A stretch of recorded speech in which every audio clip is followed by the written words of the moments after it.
So, tara, samahan mo ako magluto ng napakasimpleng pork ribs na may masarap na sosoy. Napakasimple lang ng ingredients niyan. Siyempre, kailangan mo ng pork ribs, lagyan mo ng konting asin.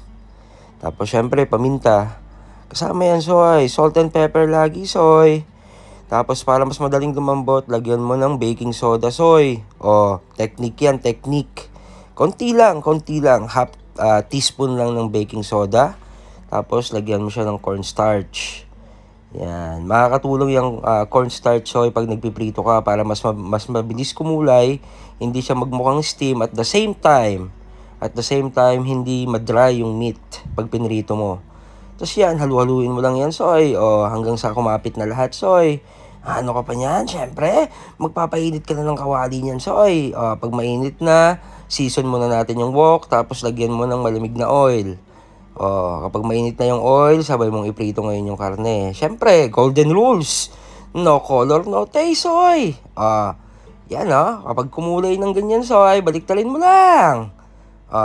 Sabay mong hanguin. Hanguin mo lang, soy. Pag nahango mo na yan, soy, ano pang gagawin mo? Maggisa ka ng garlic. Depende sa'yo kung anong cut yung gusto mo ng garlic, soy. Nasa sa'yo yan. Siyempre, may garlic, may onion. Tapos, maglagay ka ng mga 3 piraso hanggang 5 pirasong star anise, bay leaf, bahala ka kung gaano karami yung gusto mo. Tapos, mix mo lang yan, soy. Halu-haluin mo lang. Sutay mo lang yan siya. Tapos, balik mo yung meat. Yan, Diyos ko, sarap yan, soy. Yan pa lang, pwede na yan, sabay mong pag nahalo mo na ng ganyan, soy, ano pang gagawin mo dyan? Ito, optional lang yan. Nilagyan ko lang ng alcohol yan para, wala lang, trip ko lang. Tapos, pinapuyan ko. Siyempre, baka malasing tayo pag di na-burn yung alcohol. Tapos, nilagyan ko yan ng Coke. Yan, siyempre. Hindi natin sponsor yung Coke, pero baka naman. Tapos, syempre, lagyan mo ng konting oyster sauce. Yan, konti lang, soy. Tapos, syempre, soy sauce. Dato puti yan, baka naman. Tapos, lagyan mo ng konting tomato ketchup. Kung may banana ketchup, pwede na rin yan, soy. Ano ka pa niyan? Halu-haluin mo lang. Tapos, ngayon, pag nahalo mo na, lagyan mo siya ng mga 2 tablespoon ng asukal. Kahit anong asukal, pwede na yan, soy.